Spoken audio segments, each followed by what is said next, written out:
നമസ്തേ, ഞാൻ ഗീതാ ശിവൻ. ഞാൻ ഇന്നത്തെ വീഡിയോയിൽ ഉദ്ദേശിക്കുന്നത് ധനവർദ്ധനവിൻ്റെ ധനം നേടാൻ വേണ്ടിയുള്ള ഒരു മന്ത്രവുമായിട്ടാണ് ഞാൻ വന്നിരിക്കുന്നത്. അതെങ്ങനെ ചെയ്യാം എന്നാണ് ഇന്നത്തെ വീഡിയോയിൽ ഞാൻ പറയുന്നത്. ഇത് നല്ല രീതിയിലുള്ള ദുരിതങ്ങൾ, ധനസംബന്ധമായിട്ടുള്ള വിഷമതകളോ അതുപോലെ സമ്പന്നാവസ്ഥയോ ബന്ധനാവസ്ഥയോ കടബാധ്യതകളോ ഒക്കെ ഉള്ളവർക്ക്, അതുപോലെ നല്ല ഉന്നതിയിലുള്ള നല്ല ദശാസന്ധിയോടുകൂടി നല്ല രീതിയിൽ ജീവിക്കുന്ന വ്യക്തികൾക്കും ധനവർദ്ധനവിനും ഒരുപോലെ ഉപയോഗിക്കാവുന്ന ഒരു മന്ത്രമാണ്.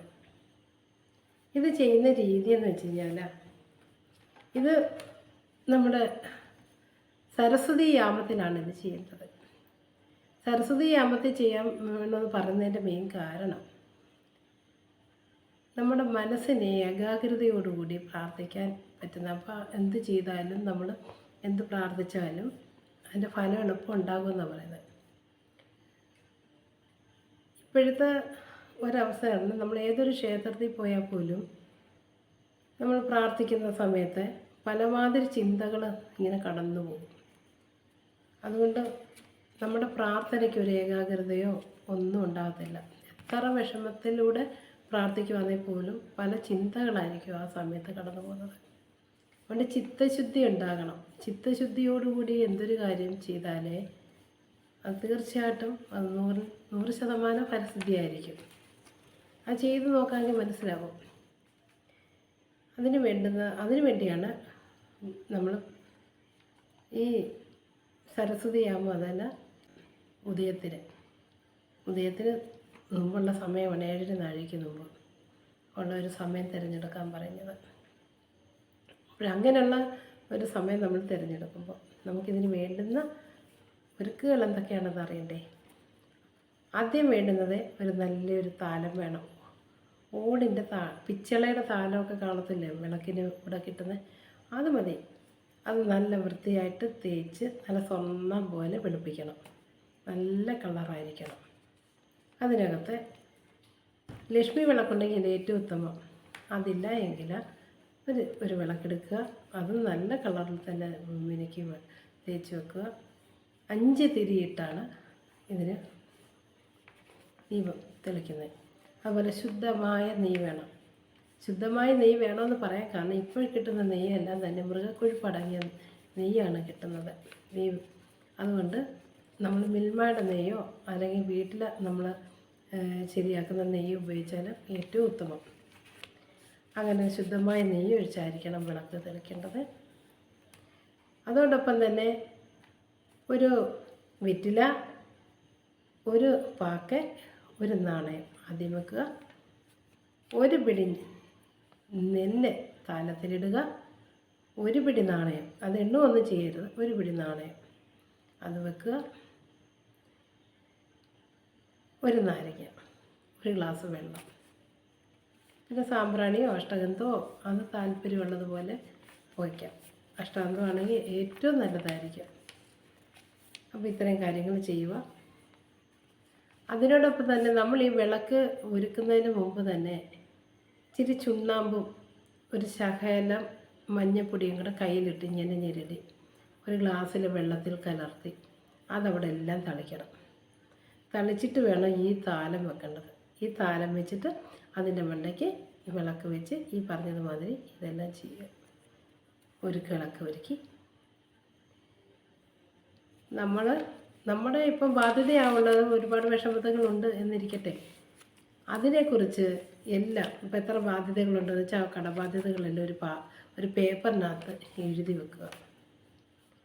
എഴുതി വെച്ചിട്ട് എന്താ പ്രയാസമെന്ന് വെച്ചാൽ അതെല്ലാം എഴുതി വെച്ചിട്ട് ഈ വിളക്ക് കത്തിച്ച് ആദ്യം തന്നെ ഇതെല്ലാം ഒന്ന് വായിച്ച് ദേവിയുടെ മുന്നിൽ ആ പാദങ്ങളിൽ സമർപ്പിക്കുക. ദേവി, എനിക്കിങ്ങനെയൊക്കെയുള്ള വിഷമതകളും കാര്യങ്ങളും ഉണ്ട്, എന്നെ സഹായിക്കണം, രക്ഷിക്കണം എന്നൊക്കെ പറഞ്ഞ് പ്രാർത്ഥിച്ചത് വെച്ച് സമർപ്പണത്തോടുകൂടി വെക്കുക. പിന്നെ അതിനെക്കുറിച്ച് പിന്നെ ചിന്തിക്കാൻ പാടില്ല. അത് കഴിഞ്ഞു. പിന്നെ ചെയ്യേണ്ടതെന്ന് വെച്ച് കഴിഞ്ഞാൽ സുഖപ്രദമായിട്ടുള്ള എവിടെയെങ്കിലും ഒരു ഭാഗത്തിരിക്കുക എന്നതാണ്. ഈ താലമൊക്കെ ഒരുക്കി വെക്കുന്നത്. അത് ബാത്റൂമുള്ളൊരു അകത്ത് ബാത്റൂമുള്ള വീടുകളാണെങ്കിൽ കഴിവതും ആ ഭാഗമൊക്കെ ഒഴിവാക്കി ശുദ്ധവൃത്തിയുള്ള ഇതായിട്ടുള്ള നല്ലൊരു സ്ഥലം തിരഞ്ഞെടുക്കുക.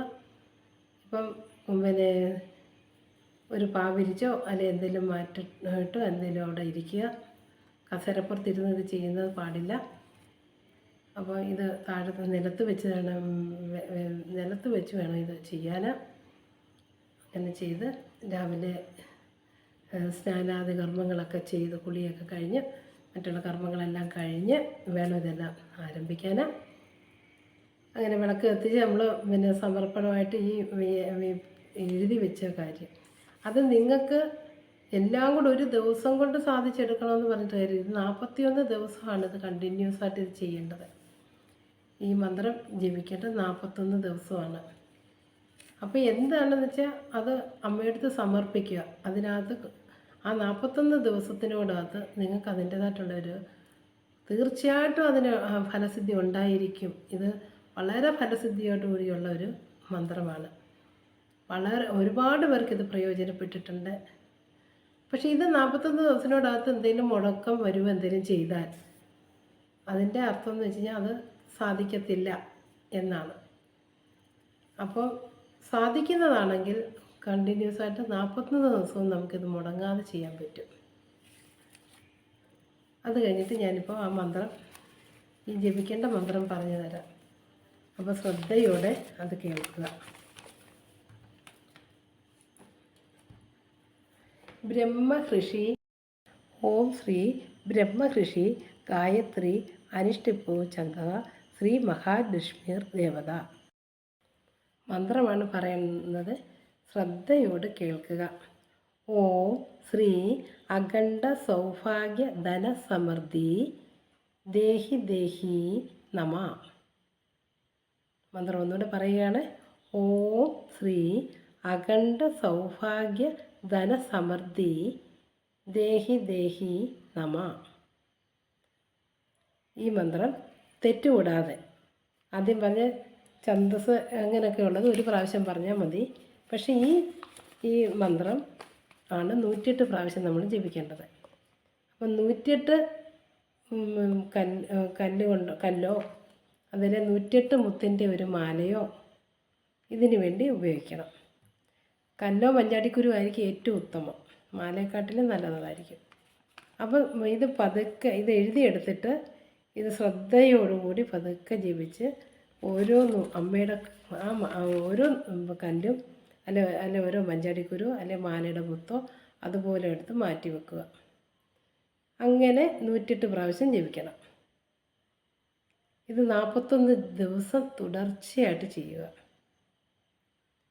41 ദിവസം തുടർച്ചയായിട്ട് ചെയ്യുക.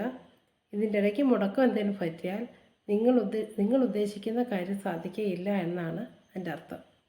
അതുകൊണ്ട് നല്ല രീതിയിൽ നല്ല മനസ്സോടുകൂടി നല്ല ചിത്തശുദ്ധിയോടുകൂടി ദേവി മാത്രം മനസ്സിൽ കൊള്ളുന്ന രീതിയിൽ ആ എല്ലാ കാര്യങ്ങളും സമർപ്പണം നേരത്തെ സമർപ്പിക്കുക. പിന്നീടാണ് ഈ മന്ത്രം.